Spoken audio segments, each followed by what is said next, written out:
আসসালামু আলাইকুম কলিজার আপুরা ভাইয়ারা, সবাই কেমন আছেন? আশা করি ভালো আছেন। রোজকার মতন নতুন একটা ভিডিও নিয়ে আপনাদের মাঝে হাজির হলাম। এখন বাজে 12টা। তো সকালবেলা উঠছি, উঠে দেখি রান্না করব, তো উঠে দেখি গ্যাস শেষ হয়ে গেছে। তো গ্যাস নিয়ে আসলাম, নাস্তা নিয়ে আসলাম।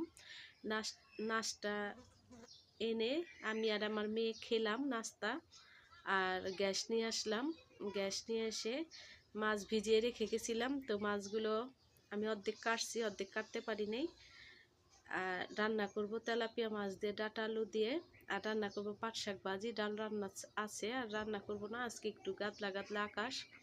তো ভাবলাম তাড়াতাড়ি কাজ করে, আজকে আবার মিস্ত্রি আসবে গেটটা লাগানোর জন্য। বাহিরে গেট লাগাবে আর বাহিরে ইটা লাগিয়ে দিবে, যাতে বাহিরের পানি ঘরের ভিতরে না আসতে পারে। বেশি 2-3 দিন বৃষ্টি আসলে ঘর নিচা হয়েছে বিদায় আর কি ঘরের ভিতরে পানি ঢুকে যায়। তো দেখতে থাকুন প্রথম থেকে শেষ পর্যন্ত। ভিডিওটি ভালো লাগলে লাইক কমেন্ট শেয়ার করে বোনের পাশে থাকবেন, আর ভিডিওটি ভালো লাগলে চ্যানেলটা সাবস্ক্রাইব করে দিবেন। আর একা একা কি নিয়ে আসলাম গেট লাগানোর জন্য: বালি, ইটে, সিমেন্ট। তো যার জামাই প্রবাসী, তাকে সব নিজের হাতে কাজ করতে হয়। তো আরও কত জায়গায় গেলাম, বোন আসছে, বোনও সাথে গেছিলো গেট আনার জন্য। একা একা আনতে পারি নেই, বোনের জামাই গেছিলো, আর বোনের কে নিয়ে গেছিলাম ইটা বালু সিমেন্ট আনতে। ওগুলো আনছি বিকেলবেলা, আর আজকে বিকেলে মিস্ত্রি এসে গেটটা লাগিয়ে দিয়ে যাবে। তো কি কাজ করে পরের ভিডিওতে দেখতে পারবেন। তো সবাই সাথেই থাকুন, প্রথম থেকে শেষ পর্যন্ত ভিডিওটি দেখেন, কোথাও যাবেন না, স্কিপ করে দেখবেন না, তাহলে বুঝবেন না। তো দেখতে থাকুন পুরো ভিডিও। আসসালামু আলাইকুম কলিজারা পুরা ভাইয়ারা, সবাই কেমন আছেন? আশা করি ভালো আছেন। আলহামদুলিল্লাহ, আপনাদের দোয়া আপনাদের বোনও ভালো আছে। তো রোজকার মতন নতুন একটা ভিডিও নিয়ে আপনাদের মাঝে হাজির হলাম। এই মাছগুলো বের করছি, অর্ধেক কাটছি, অর্ধেক কাটতে পারি নাই।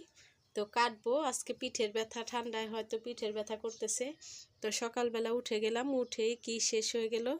সকালবেলা উঠেই দেখি গ্যাস শেষ আজকে। তো রান্না করব কিভাবে? এই যে মাছ আমি অর্ধেক রেখে দিব, এটা আর কুটতে পারিনি, দেরি হয়ে যাবে। এই অর্ধেক কুটে নিয়েছি, তেলাপিয়া মাছ রান্না করব আজকে। আর এই যে আমি এখানে ইটা সুরকি আনছি, খোয়া বলেন, ইটা ভাঙা বলেন। আর এখানে বালি আনা হয়েছে, এই যে 2 বস্তা বালি। আর এখানে আনা হয়েছে সিমেন্টের বস্তা। তো এনে রেখেছি, গেটটা লাগাবে সেজন্য। আর এই যে গ্যাসের বোতল আনলাম, চুলার এই সাইডটা ঠিক করলাম, রান্না করব চুলাটা। আর আকাশটা দেখেন, আজকে গাদলা গাদলা, একটু বৃষ্টি হয়, একটু রোদ উঠে, এই আকাশ দেখা যাইতেছে।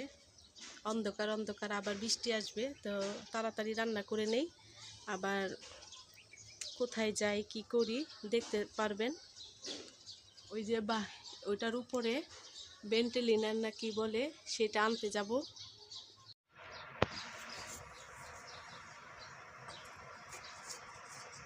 তরকারি রান্না করব মাছ দিয়ে, ডাঁটা দিয়ে, আলু দিয়ে। সেজন্য ডাঁটা কুটে রাখছিলাম রাতের বেলা, আর এখন আলু কেটে নিচ্ছি।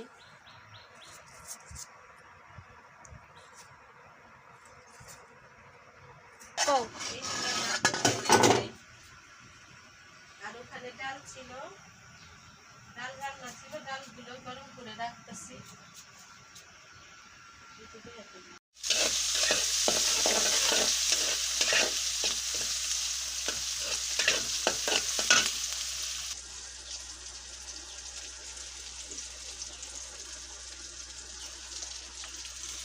শাকগুলো রান্না করতেছি, পাট শাক ভাজি করতেছি।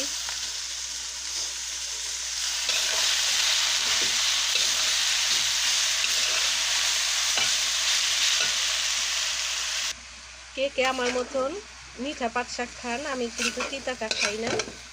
তাই মিষ্টি পাট শাক রান্না করতেছি, দেখতে থাকুন পুরো ভিডিও।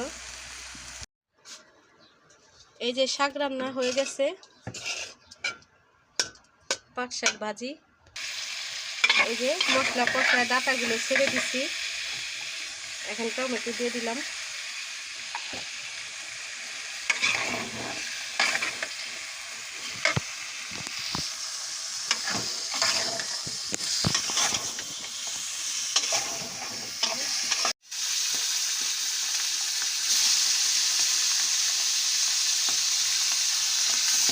মাছগুলো ভেজে নিচ্ছি।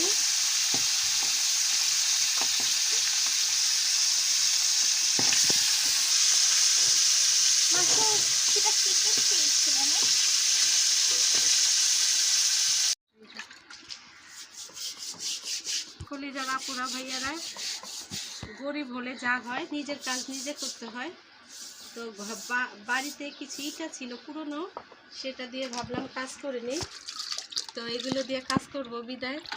একজনকে রাখলে আবার এগুলো আলাদা টাকা দিতে হবে পরিষ্কার করার জন্য, তাই নিজেই ভাবলাম যে পরিষ্কার করে ধুয়ে রাখি, কাজটা করে দিবে এসে। খাইছে মুখে, এই যে ধুয়ে পরিষ্কার করে রাখতেছি, এসে কাজ করে দিবে। নিজের কাজ নিজের করতে হয়। টাকা থাকলে তো মানুষ টাকা থাকলে মানুষ রেখে কাজ করানো যায়, তো টাকা তো নাই।